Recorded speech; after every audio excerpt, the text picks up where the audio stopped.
Kita akan memberi jawaban terkait dengan beberapa tuduhan orang lain yang mengatakan Yesus itu seorang Muslim, dalam artian berarti Yesus itu beragama Islam. Dan sekaligus kita memberi alasan mengapa kita tidak mengakui dan mengapa kita tidak menerima dogma keseluruhan dari agama Islam, secara khusus dari sudut pandang kekristenan itu sendiri. Yang pertama, kalau kita berbicara tentang apakah Yesus itu seorang Muslim yang dengan demikian dia sebagai seorang Islam, kita harus membedakan hal ini dari beberapa hal. Yang pertama, Muslim itu artinya apa? Muslim itu artinya berserah. Nah, kalau kita lihat di Alkitab, apakah Yesus berserah? Betul, dia dalam keadaannya sebagai manusia, ia berserah kepada Bapaknya. Tapi apakah dengan demikian ketika ia berserah, ketika Yesus disebut Muslim, apakah dia adalah seorang Islam? Tentu saja hal ini tidak.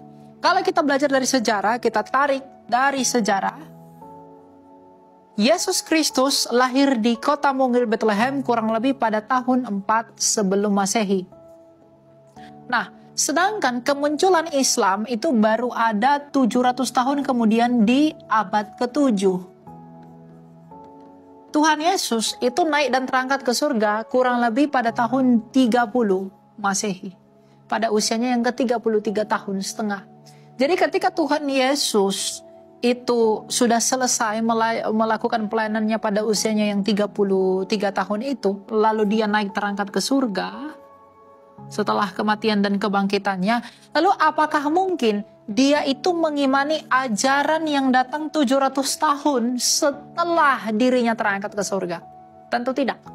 Dan apakah Yesus disebut sebagai Islam karena dia melakukan syahadatnya orang Islam? Tentu juga tidak. Kristus pernah berkata bahwa kita harus menyembah satu-satunya Allah yang benar dan mengenal Dia sebagai firman yang diutus oleh Sang Bapa yang Maha Kuasa.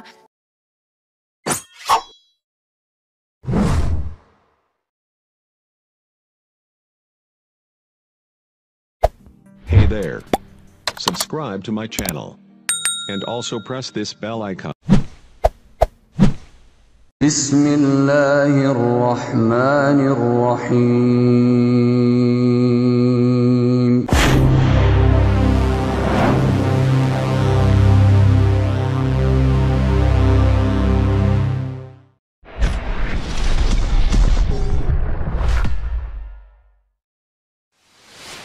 Bismillahirrahmanirrahim. Assalamualaikum warahmatullahi wabarakatuh.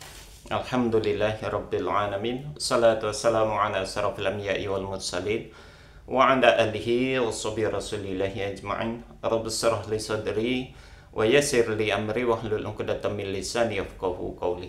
Alhamdulillah, puji syukur kita ucapkan kehadirat Allah Subhanahu wa taala yang sampai hari ini Allah masih memberikan kesehatan kepada kita semua. Salawat dan salam kepada Nabi Allah Muhammad sallallahu alaihi wasallam. Allahumma shalli ala Muhammad wa ala ali Muhammad. Uswatun hasanah buat kita semua, contoh suri tauladan hidup untuk seluruh umat manusia. Saudara sekalian, pada kesempatan kali ini kita mencoba memberikan satu tanggapan atau reaksi terhadap pernyataan dan penjelasan yang disampaikan oleh Elia Miron, di mana tadi di awal video ini sudah kita saksikan bersama. Dia memberikan ulasan berkaitan tentang mengapa umat Kristen itu tidak menerima pernyataan bahwasanya Yesus itu seorang Muslim atau orang yang beragama Islam atau membawa ajaran Islam, begitu ya. Dengan penjelasan yang menurut saya terlalu dangkal itu dijadikan patokan dalam mengukur dan menyatakan bahwasanya Yesus bukan seorang Muslim. Dari penjelasannya itu ada dua hal penting. Pertama, tentang keberadaan agama antara Kristen dengan Islam. Penjelasan Elia Miron, Kristen lebih dahulu datang, kemudian Islam itu baru datang di abad yang ke-7. Lalu itu menjadi sekaligus itu menjadi alasan tidak mungkin Yesus itu akan meyakini satu konsep keyakinan agama yang baru datang kemudian, menurut dia begitu. Baik. Berkaitan dengan pernyataan tersebut, kembali saya akan mencoba memberikan satu reaksi. Pertama, tentang keberadaan agama antara Kristen dengan Islam. Satu pernyataan yang salah besar, ya. Dan ini memang tertanam oleh kebanyakan umat atau saudara-saudara kita yang beragama Kristen meyakini bahwasanya Islam itu adalah agama yang baru datang kemudian di abad ke-7. Perlu diketahui di dalam Al-Quran tidak begitu. Di dalam Al-Quran tidak menyatakan demikian. Kalau kita merujuk kepada surat Al-Hajj di ayat yang ke-78, ini ayat yang terakhir di dalam surat Al-Hajj itu, di sana Allah katakan, ada potongan kalimatnya begini. Bismillahirrahmanirrahim. Huwa ja'tabakum wa ma ja'ala alaikum fid dini min haraj millata abikum Ibrahim huwa sammakumul muslimina min qabl. Ya. Artinya dia telah memilih kamu dan dia sekali-kali tidak menjadikan untuk kamu dalam agama suatu kesempitan. Ikutilah agama orang tuamu Ibrahim. Dia, yakni Allah, telah menamai kamu sekalian orang-orang muslim dari dahulu. Jadi pernyataan muslim atau orang yang beragama Islam disebut dengan muslim itu sudah Allah nyatakan dari dahulu. Bahkan dari masanya Nabi Ibrahim sudah ada kata-kata muslim itu. Jadi agama Islam itu bukan baru datang dibawa oleh Muhammad SAW. Adapun Nabi Muhammad itu hanya seorang utusan yang dia berfungsi atau penerus lah, bahasanya tuh begitu. Dia penerus daripada agama yang sebelumnya gitu. Jadi bukan dia yang membawa agama Islam itu baru muncul di masanya Muhammad begitu. Dan pernyataan Allah yang ada di dalam surat Al-Hajj ya, ayat 78 tadi, itu ditegaskan juga di dalam surat Ali Imran ayat 84. Apa kata Allah di dalam ayat itu? Kul amanna billahi wa ma unzila alaina wa ma unzila ala Ibrahim wa Ismail wa Ishaq wa Ya'qub wal asbat wa ma utiya Musa wa Isa wan nabiyuna min rabbihim la nufarriqu baina ahadim minhum wa nahnu lahu muslimun. Coba perhatikan baik-baik ini kalimatnya. Katakanlah kami beriman kepada Allah, kepada apa yang diturunkan kepada kami dan yang diturunkan kepada Nabi Ibrahim, kepada Ismail, kepada Ishak, kepada Yakub dan anak-anaknya, dan apa yang diberikan juga kepada Musa, kepada Isa atau Yesus ya, dan para nabi dari Tuhan mereka. Kami tidak membeda-bedakan seorang pun di antara mereka, dan kepadanya lah kami menyerahkan diri atau berserah diri. Tadi Elia Miron juga mengatakan pengertian muslim itu adalah berserah atau berserah diri. Berserah dirinya kepada siapa? Yakni kepada Allah. Jadi dari dua ayat ini ya, baik surat Al-Hajj dan juga surat Ali Imran ya, itu menegaskan Muslim atau agama Islam itu sudah ada jauh sebelum ada kekristenan. Justru dari masa Ibrahim itu sudah disebut namanya Muslim itu. Makanya di dalam ayat lain surat Ali Imran juga Allah katakan di dalam Ali Imran ayat 19, Inna dina indallahil Islam.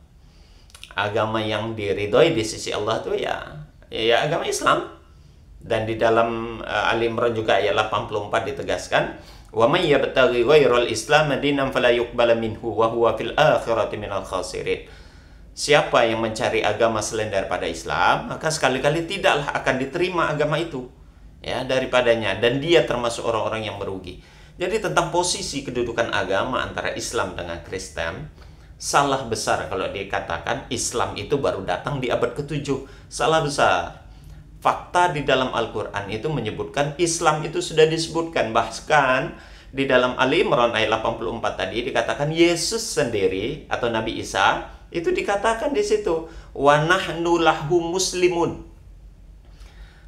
Kami semuanya orang-orang yang berserah diri. Siapa yang wa nahnu di situ siapa? Yaitu para nabi. Ya, Ibrahim, Ismail, Ishak, Yakub, Musa dan Isa atau Yesus. Di situ ada pengakuannya wa nahnu lahu muslimun, dan kami semuanya adalah orang-orang muslim.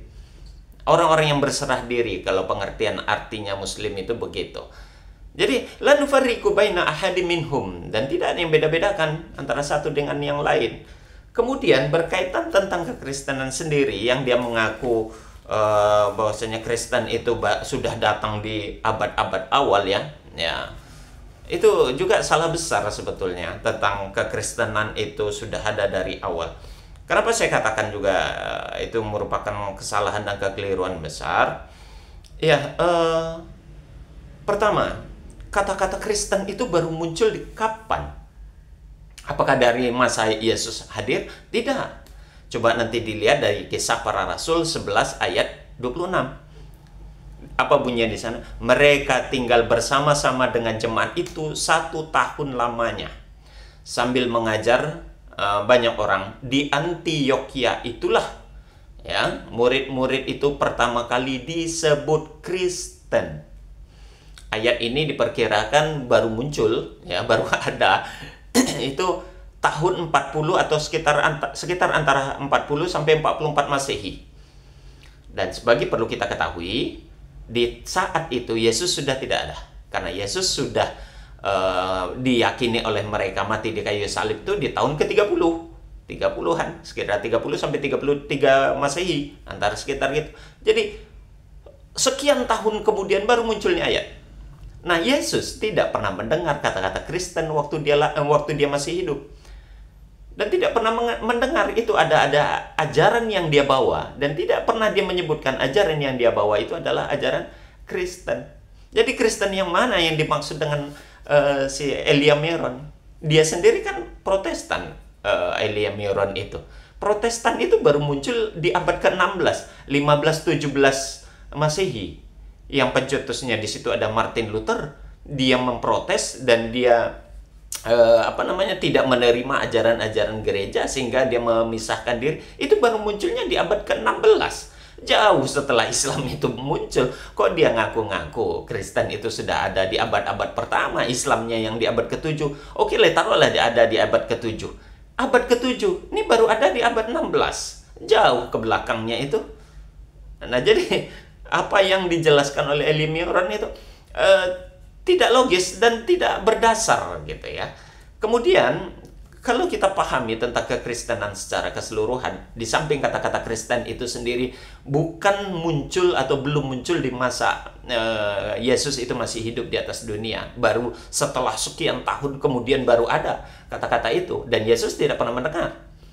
Apalagi dengan Kristen-Kristen lainnya, kita ketahui bahwasanya Kristen itu lahir karena adanya konflik dan adanya protes dari pemuka-pemuka gereja. Jadi karena ada permasalahan baru muncullah sekte-sekte itu ya.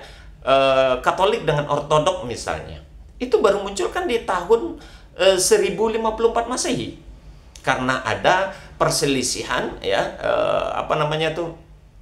perselisihan antara gereja timur dan barat, sehingga terpecah ya. Daerah timur lahirlah Kristen Ortodok itu, yang barat lahirlah Katolik itu. Nah, itu baru di abad keberapa? Abad ke-11. Baru kemarin itu Ortodok, Katolik itu kan munculnya baru di tahun 1054 Masehi saja itu. Jauh ke belakang lagi. Kemudian Calvinis apalagi belakangan juga itu. Kemudian Mormon misalnya. Mormon kan baru muncul di tahun 1830. Ya, 1830 itu di abad ke-19, baru kemarin sore. Advent misalnya 1863 juga baru kemarin sore. Dan pencetusnya itu lahir sekte-sekte itu karena adanya konflik, karena adanya protes, karena adanya permasalahan problematika pimpinan gereja, sehingga terpecah. Dan yang membuat itu semua bukan Yesus. Tidak ada Yesus mengajarkan kelompok dan sekte itu, apalagi seksi Yehova ya, atau Oneness itu ya. Dia kan baru muncul 1931. Nah, itu jauh ke belakang lagi. Jadi Kristen mana yang dimaksud dengan Elia Meron ini? Dia menganggap Kristen itu jauh lebih dahulu daripada Islam datangnya. Kalau Islam dari surat Al-Hajj dan Ali Imran itu menjelaskan bahwasanya dari masa Ibrahim masih ada, itu sudah disebut mereka itu adalah orang-orang Muslim. Orang Muslim artinya adalah tentunya orang-orang yang memeluk agama Islam. Makanya Allah tidak menurunkan agama selain daripada Islam, karena para nabi semuanya melaksanakan itu. Dan ini menjadi syarat menjadi alasan yang kuat di dalam keyakinan umat Islam Belum lagi kalau kita mau menelisik dan meneliti nih Alkitabnya, Bible-nya ini, justru indikasi yang menunjukkan tentang Yesus itu beragama Islam itu sangat banyak di sini. Saya ada menulis sebuah buku, judulnya Yesus dan Muhammad dalam Satu Ajaran. Buku ini saya tulis hasil apa yang saya cari di dalam sini.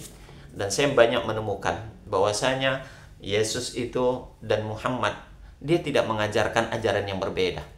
Ya, Yesus dan Muhammad mengajarkan ajaran yang sama. Ya, indikasi-indikasi itu pelajaran-pelajaran atau ajaran-ajaran yang menunjukkan kepada Islam. Ajaran Tauhid misalnya. Dengarlah hai Israel, Tuhan Allah kita, Tuhan itu Esa. Itu di Ulangan pasal 6 ayat 4 ada. Di Markus pasal 12 ayat 29 juga ada. Yohanes misalnya pasal 17 ayat 3. Ya, hidup yang kekal itu bahwasanya mereka mengenal Engkau satu-satunya Allah yang benar dan mengenal Yesus Kristus yang telah Engkau utus. Itu ajaran itu konotasinya sangat dekat sekali dengan ajaran Islam. Belum lagi yang lain. Yesus sholat, Yesus berpuasa, apalagi Yesus mengharamkan babi, Yesus ketika wafat atau meninggalnya beliau dikafani, ya, Yesus disunat. Dan banyak lagi, belum lagi syariat untuk akhwatnya atau wanitanya diperintahkan dalam Alkitab ini untuk berkerudung, ajaran akikah, apalagi yang mau disebut, banyak terdapat di dalam Alkitab itu yang mengindikasikan bahwasanya Yesus itu beragama Islam. Jadi bukan karena alasan yang seperti yang disampaikan oleh Elia Miron, Islam itu datang di abad ke-7, kemudian kekristenan dari awal. Ya, bukan itu masalahnya. Kalau itu terlalu mudah untuk dipatahkan dan dibantah. Kalau itu yang menjadi alasan kenapa mereka tidak mau menerima keyakinan atau meyakini bahwa si Yesus itu adalah beragama Islam, begitu. Jadi ini tanggapan yang ya kita by data, kita pakai data, saudara. Tidak hanya sekedar tentang masa kedatangan agama. Di dalam Alkitab itu banyak indikasi yang menggambarkan ajaran-ajaran Yesus justru mengindikasikan adalah ajaran Islam. Makanya tidak salah dan tidak berlebihan kalau ada yang mengatakan orang Islam lah yang mengikuti ajaran Yesus. Orang Islam lah yang lebih Kristen daripada orang Kristen itu sendiri. Demikian saudara, semoga ini bermanfaat dan menjadi intibar bagi kita semua. Kita akhiri dengan kafaratul majelis. Subhanakallahumma wa bihamdik asyhadu an la ilaha illa anta astaghfiruka wa atubu ilaik. Assalamualaikum warahmatullahi wabarakatuh.